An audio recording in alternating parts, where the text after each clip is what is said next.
Okay, I'm back. So I really just want to get my feelings about the first episode captured. So I did lie. I said I wasn't going to do it, but I'm going to try to do it in less than 5 minutes. Maybe this can be my thing, like review an episode in less than 5 minutes, but we'll see how this works. I am exhausted, but I'm wide awake. Okay, so this first episode, in AKA spoilers, spoilers, spoilers, spoilers. If you have not watched it, do not watch me because I'm gonna talk about everything that jumped out at me. So I really started watching this on my lunch break at work, and it starts off, and you see that there's this girl, and she is signing, which let me say that in the recent years, so first of all, some background on myself is I wouldn't call myself a K drama fanatic. Maybe some people would, but I would not call myself that. I like a lot of Asian dramas. I've had a little stint watching Bollywood stuff. I've watched Chinese and Mandarin dramas. I've watched Japanese dramas. I've watched Taiwanese dramas. I've watched, like, not everything, but I watched a lot. Okay? So I be in it, and I've been in it since like '08. Actually, probably more like '05. But we're not going to go that far back. Like, if you know, you know, Sky. What's it called? Sky of Love. I can't remember the name right now. But if you were watching back in the day, okay, you know what I'm talking about. And if you don't, look it up, okay? And if I didn't say the right name, I'll come back and correct myself. I'll put it in a little subtitle. I'll go double check. But it's not that it was a great drama. But at the time, it was about high schoolers, and I was in high school, okay? So it appealed to me. Now, let's jump back. I'm watching the drama, and they have a girl that is signing, and I'm like, wow, we've come a long way, because I've seen some dramas where a mom was deaf, and so she was signing, and they bullied the child. And I said, whew. I said, okay, like I'm, learning a little bit about like how the culture used to be, and now it seems like they're introducing more characters that have disabilities. Not to say that they didn't exist before, but showing that is showing like how I would say like Asian dramas have like definitely stepped their game up, and like are showing like ways for people to accept people that are different. Because even, okay, I know I'm reviewing when the phone rings, but I also told you in another video that I was just watching Blue Eyed Samurai. And quick spoiler, I don't know if this is a big deal or not, but there's a character that was born without hands, and I'm like, this is crazy. But like in a good way, that they're showing people with different abilities. And I like, it just warms my heart to see that. And honestly, I wish I like we saw more of that. Like, we are seeing more like neurodivergent people having shows in America, but it's like it's the way that they do the character development is very good. Also, I'm at 4 minutes. There's no way this is going to be 5, but maybe we'll make it 10. Okay, I'm going to stay focused this time, or I'm going to try. So the girl is deaf, and she's married to a guy, and you don't really know who this man is. And they're really showing like this girl and showing this guy, and she's on the job signing, but there's like glitching happening, and it looks like she's flipping people off, and she's like people are like, the anchor that she's working with makes a joke, and she's just looking at her like, girl, just shut up. But like, she's like being kind of nice about it. And the girl's like, no, like it was funny. And she was just like, yeah, okay. So then you fast forward and you see this man, and he's clearly the male lead. He's super handsome, comes on stage. He's swagged out like Suave McGee out here. I'm like, okay, sir, like, what's going on? But you can tell that the girl that was just signing is like, forget him. And you're like, oh, what's going on here? So as we progress, the girl goes to a dinner with a lady who's like kind of introduced as her mother-in-law, and a lady that's her mother. The girl's not talking. So the mother-in-law goes, oh, have you decided something about your selective mutism? And basically saying like, have you figured out why you decided not to speak? And I'm like, dang, like she rude. And so then the mom is like being super nice, and then the mother-in-law leaves, and her mom looks like, oh, I just want to tell her off. So then the mom is like, this is your fault. You shouldn't be working. You were complaining about like being at home. And I'm like, what's going on? So then they leave this dinner, and the mute girl goes in her car, and she's driving and puts in like whatever in her GPS. It doesn't necessarily say if it was like work or home or whatever. Loses control of her car. Someone's hacked her vehicle. And so we're all stressed out. I'm thinking she finna get crashed or blown up or something. She ends up not crashing. The man that has taken control of her car is there, creeping on her, unlocks the door, gets in the car, calls the husband. Now you see, the mute girl is actually married to this suave man. We're going to rewind because I missed a part because I was trying to be quick. She sees the man on the screen because they tell her, okay, we don't need you to sign. She sees the man on the screen and she goes and flips him off. Like, I'm not going to do it here, but she flips him off. And I was like, oh, she hates him. And so then you see that this man is married to this lady and she hates him. So you're like wondering why. And then let's just be real. He thinks that is a prank.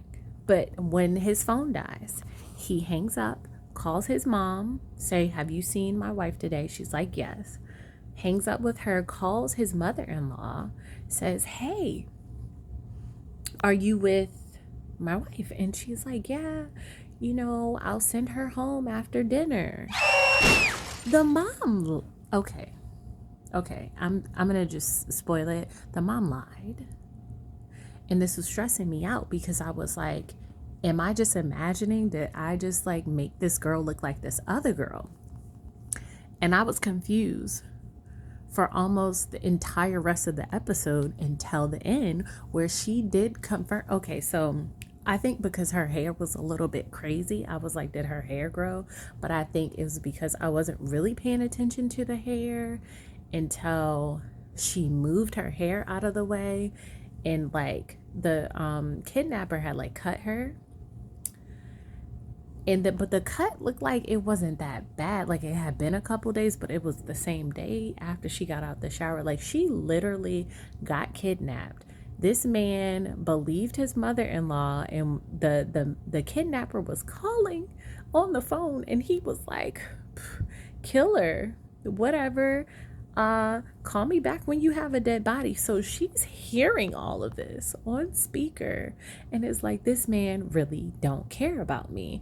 So where we are now is he's requested her to have a security detail because he felt a little funky about the phone number.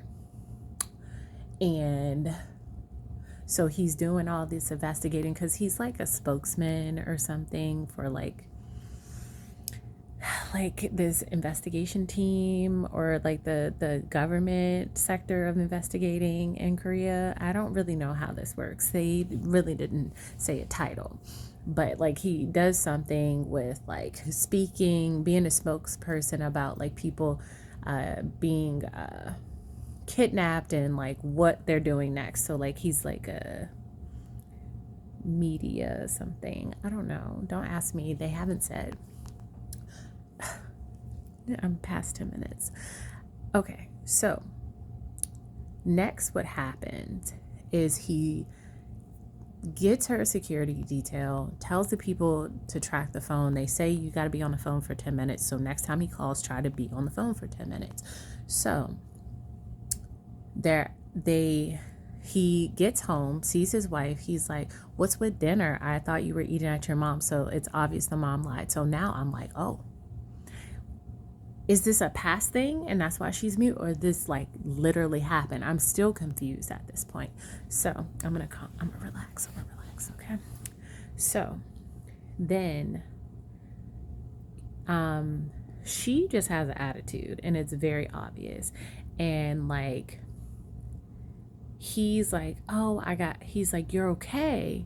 And she's like, that like you care. And he's like, yeah, like, I got this really weird phone call today and they were saying that, they kidnapped you, they're going to hurt you, blah, blah, blah. And obviously she has an attitude because she heard his response.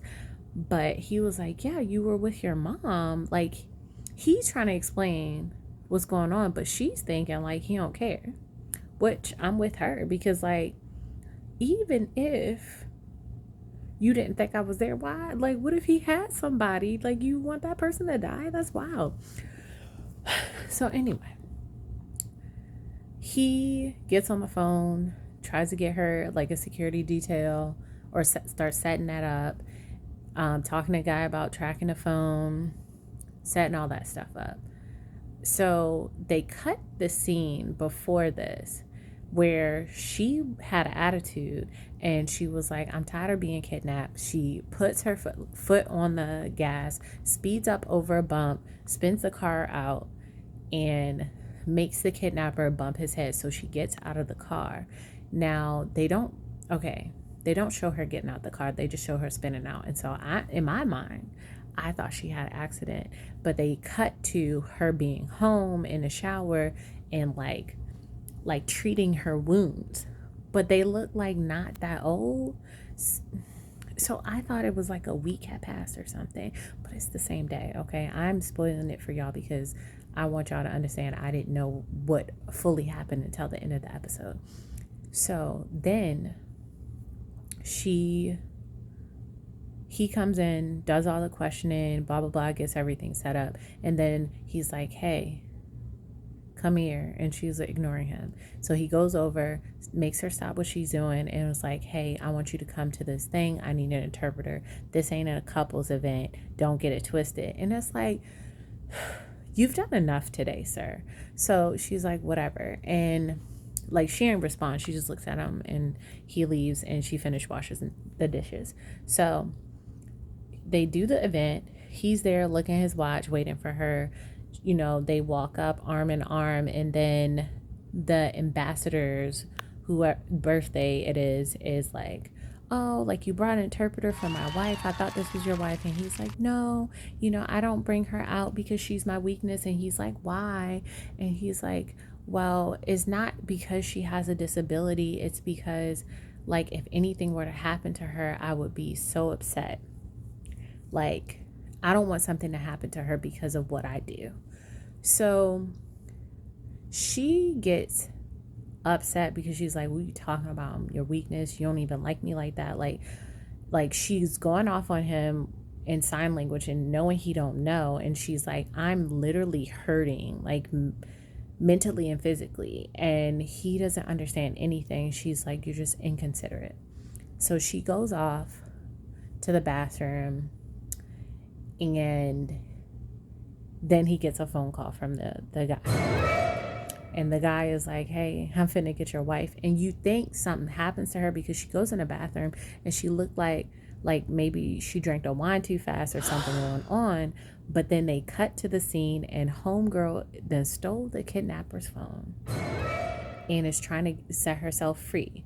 So in this scene, and this is where I'm gonna end it. In this scene, she reveals that he was supposed to be engaged to her sister, but her sister ran off and disappeared, and so she had to be replaced.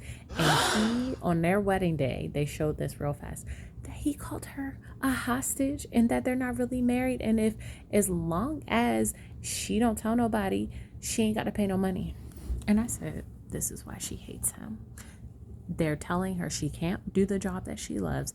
They're telling her all the, like, everything that she ever imagined about her life is not her life. Like, it's whatever he needs it to be. So she's irritated. She's like, you don't even like me. But then when she tells this man how she got kidnapped, how, she got hurt, how he had taken over the car, she thought she was going to die, he's getting all worked up. He punches the wall. His knuckles are bleeding. And you're like, you actually love her? So that's where we're at. That's how we ended the episode. And I will recap episode 2. I will also do maybe not an in detailed recap of Blue Eyed Samurai, but talk about like that storyline. But it's good. Okay?